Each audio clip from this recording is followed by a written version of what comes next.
Isabella Food. Wyatt Ratzler. Alex Babcock. Jaron Killerman. Mariana Ratzler. Brandon Fike. Tatum Bartels. Alyssa Fawcett. Kinsey Huber. Taya Cunningham. Maggie Mulberg. Maddie Mathis. Layla Kern. Sam Pruitt. Megan Johnston. Alexis Chavez. Tanner Cole. Welcome back to another episode of PTV. I'm Alex Babcock. And I'm Oriana Ratzliff. It's pretty typical to smell a variety of smells around the circle hallway. In this first story, we'll take a look at this strange and not so pleasant smell that's coming from Miss Suchin's anatomy room. Scalpels! Have new blades, use them carefully. The students got their brains today. Sheep brains, that is.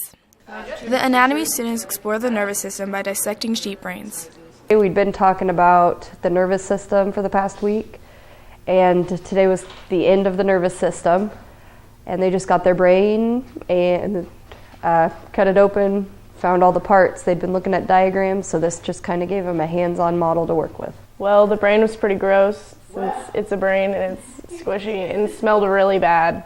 It felt really gross and slimy and like a brain should feel. It gives the students a better grasp on what body parts actually look like. This is just our first dissection of the year. We also dissect other organs, kidney, heart. At the end of the year, we go ahead and we dissect a fetal pig as a whole organism dissection. The hands-on experience benefits students. They gain some hands-on lab experience, which will help them if they have any dissection classes in the future. They have at least some knowledge of how to cut, where to cut, as well as actually looking at an organism and seeing the parts instead of looking at a picture on the page. We learned different parts of the brain and where they were at and different lobes and stuff. I learned how to dissect a brain and where to cut and how to cut it and just everything, and how to take off the durometer off the top layer of the brain. For PTV, this is Alexis Chavez.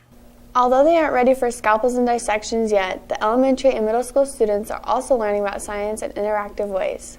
Maggie, Tatum, and Maddie traveled to the middle and elementary schools to show you the students who are learning about constellations. Here's the report. We're going to go take a look at the Star Lab. The Star Lab is an interactive part of the science curriculum. Constellations is part of our science curriculum in third grade.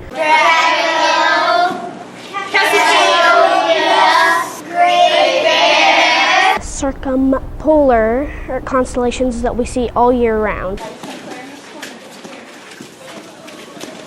And I think the best thing that gives the kids a good visualization of it is we can turn it on to rotate as the Earth rotates around the sun, so you can see how it appears that the stars move throughout the seasons in the year. I've learned a lot this year too with constellations. This is my first year teaching constellations with the third grade kids, and we have focused on the 5 circumpolar constellations. You get to see a bunch of stars. The middle schoolers also experienced the Star Lab.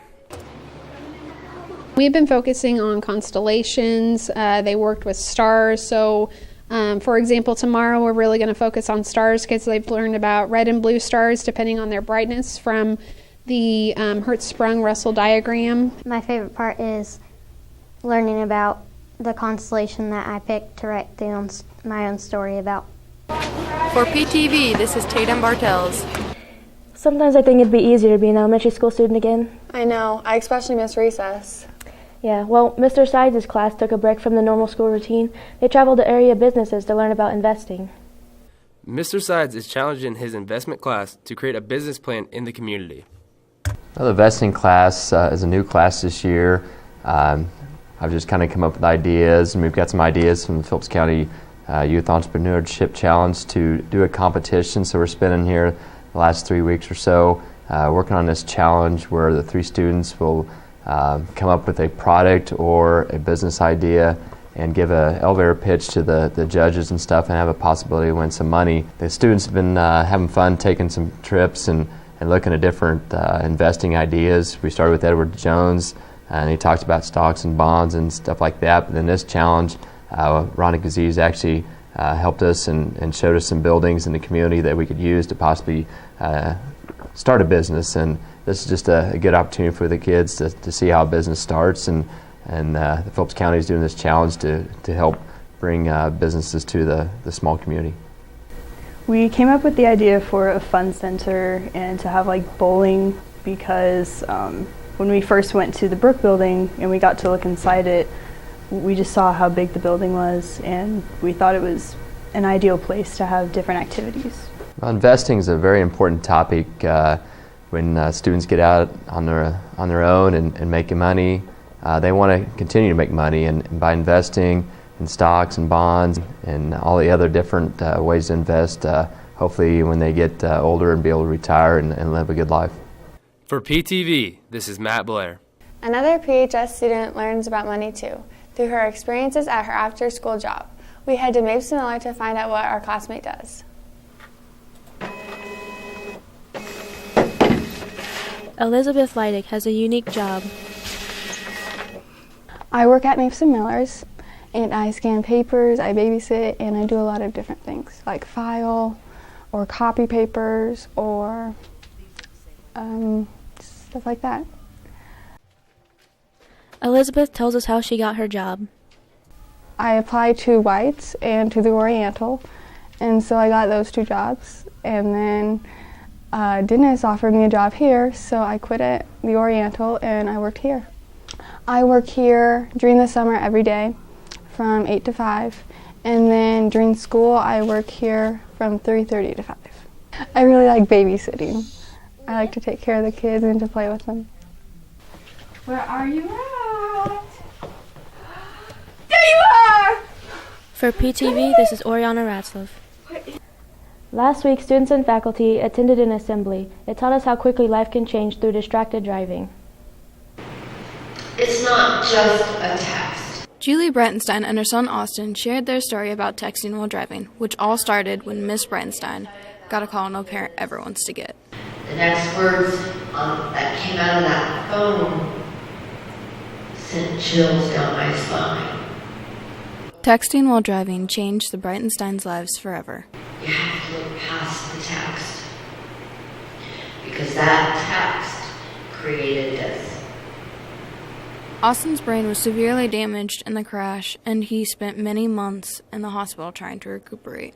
No. Hello? Austin's ability to speak has been greatly affected. It's a blessing, every word that he can pronounce. The Breitensteins don't want students to forget their message, so they donated a sign. To leave a stamp. To continue to remind you each and every day of what Austin and I have endured. My hope is even if we touch one child, just one, we've done something to stop such a horrendous thing that is killing our kids. I thought it had a pretty good impact on me. Texting and driving is something you think will never really harm you. You think it's just, oh, it happens, but it's not going to happen to me. So I think it's an eye-opener that everyone should know that it could happen to anyone. Even though, you know, other people might be important and there might be important something going on, but your life is important too, and you should really think about that before you read a text or, you know, do whatever in your car. Because I know a lot of people now just like to text and drive because they don't think about it, and that they can just like, I'm invincible, but in reality no one is. It's not just a text. You have to look beyond it. You have to look beyond what that text is going to do. Don't text and drive, stop the epidemic. For PTV, this is Alyssa Fawcett. Cars are an important part of students' lives. Isabella Thuth journeys inside some students' cars to see what makes some cars more unique than others. You can hear him before you see him. It's Austin Murphy and his truck. Hi, this is my truck. It's really loud. Well, I have subs. I've spent quite a lot of time just kind of making it awesome. I spent all my money on some wiring and speakers and all of it. $40 in speakers, $100 in the head unit. Wiring was $20 and $30. The subs itself was $100 a piece, and then the box was free. And then the amp was $112. Her car may be broken, but Lindsay Soliday still rides in style with her vehicle. I have 2 broken door handles on it out of the 4, so that's handy. Well, last summer, I think, my sister tried getting in the back seat of my car, and when she opened the door, it just kind of broke off. And then about 2 weeks ago, I was getting in my passenger door, and it also broke off, so now I'm without 2 door handles right now. A lot of people go to grab the door handle, and then they like kind of fall back because they relied on it, but then it's kind of funny once they realize it. For some students, their car is just a mode of transportation, but for some, it's also inspiration. This is Gertie, she's my cousin, or my baby. I have a pendant, like a keychain kind of thing, hanging in the windshield around my rearview mirror. I inherited the car from my aunt, who died this December, and the night that she died, I was reading Peter Pan by J.M. Barrie. I came across the quote, "To have faith is to have wings." A couple months later, my sister Hannah found this keychain and had the quote on it, and she bought it for me. So I attached it to a necklace chain with safety pins and hung it in the window. For PTV, this is Isabella Futh. Now it's time to take a look at how our forensics teams are doing. The PHS forensics season is off to a good start, and some students have already qualified for state. I've qualified for state for my serious solo. I did that at the Osborne tournament. And in second place, 6A, Hannah Peak. At the first forensics meet, I qualified for state with my speech, but I've yet to qualify with my solo. And I do IDA just for fun. In sixth place, 6B, Amy Pugh. I have made it to finals in humorous solo once in Hill City, and in Osborne, I was IDA partners with John, and we made it to finals. But I'm not qualified for state in anything yet. Sometimes performances don't always go as planned, especially in IDA. She kicked her shoe off in the middle of our performance. She's like, "What shoe?" And then it just... No, I don't want to. She was a ninja, and she's getting a little bit too ninja, and just flipped her little shoe off, and it's still in the room. She didn't even stop to get it. I love forensics.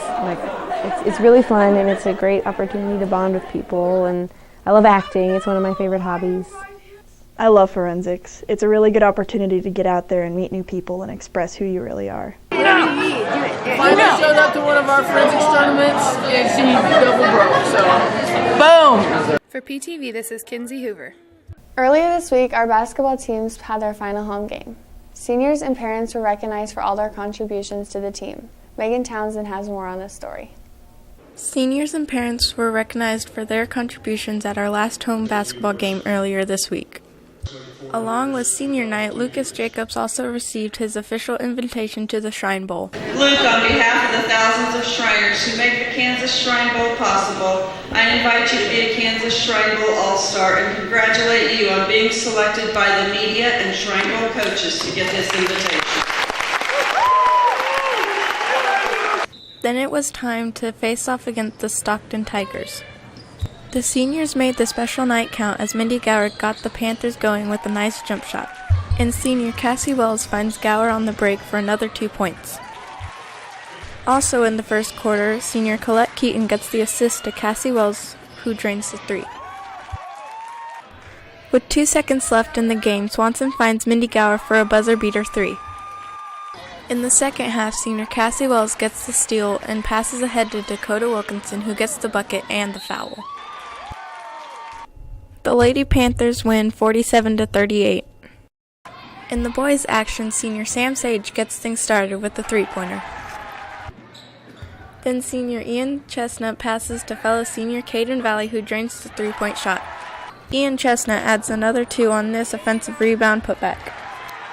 In the second half, the Panthers set up a nice play, and senior Matt Blair finishes with the bucket.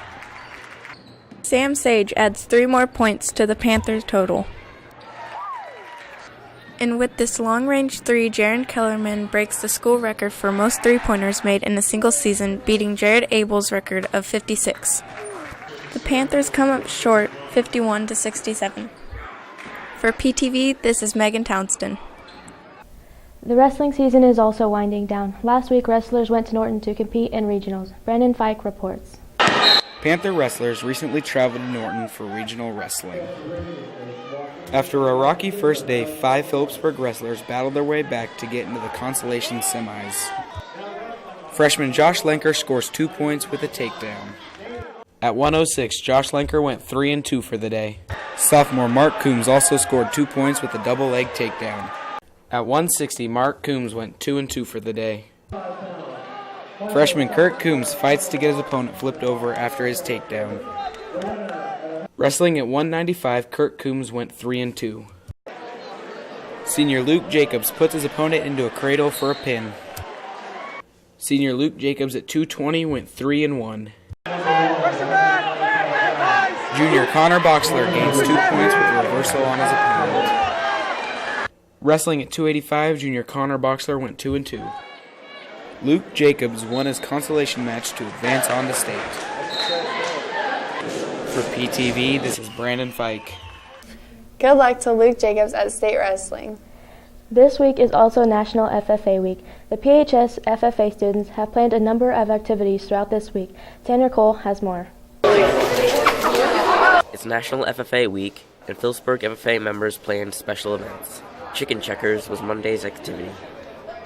I thought it was cool because it gave us an opportunity to get out of lunch for a couple minutes, and it was fun. It was a good way to get the students involved in FFA Week. Keenan and Savannah were the Chicken Checker champs, and they wore an FFA t-shirt. It's like fun, and it makes the Monday a little better. Yeah, it was a little fun. It made everyone come together and do some cool stuff. On Tuesday, Mr. Feldman and his FFA members held a pig raffle. Well, this week is National FFA Week, and so what the FFA chapter wanted to do is have some activities throughout the week so that to raise awareness for the FFA. So one of the activities they decided to try and do was have a pig raffle at one of our home sporting events. Kids came together, decided to raffle off a pig, sell chances, and then at the halftime of the boys' game, we're gonna give that pig away. The pig raffle wasn't about making money. The pig cost about $400, but including the processing, and I think they figured they made around $200, $250. The idea was not to make money. The idea was just to raise an awareness for FFA and FFA Week. Mr. Feldman enjoys the opportunity FFA Week gives his students.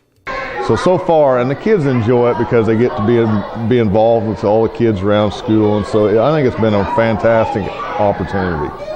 For PTV, this is Tanner Cole. In honor of National FFA Week, we thought we'd take a look at what animals are really thinking. Sam, Taya, and Layla have put together this fun feature. I am a god. Do you mind? I'm trying to eat my vegetables. Wanna see smoke? Smoke. It itches! It itches! We cool? Yeah, man, we cool. You sure? Psych!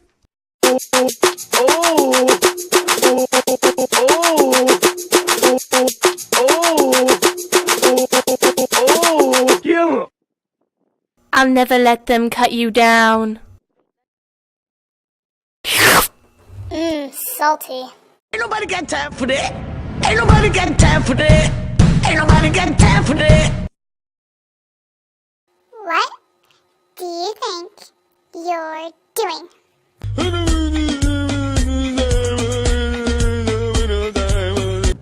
Ready, set, go! And that wraps up this episode this week. I'm Oriana Ratzlaff. And I'm Alex Babcock. Stay classy, Phillipsburg High.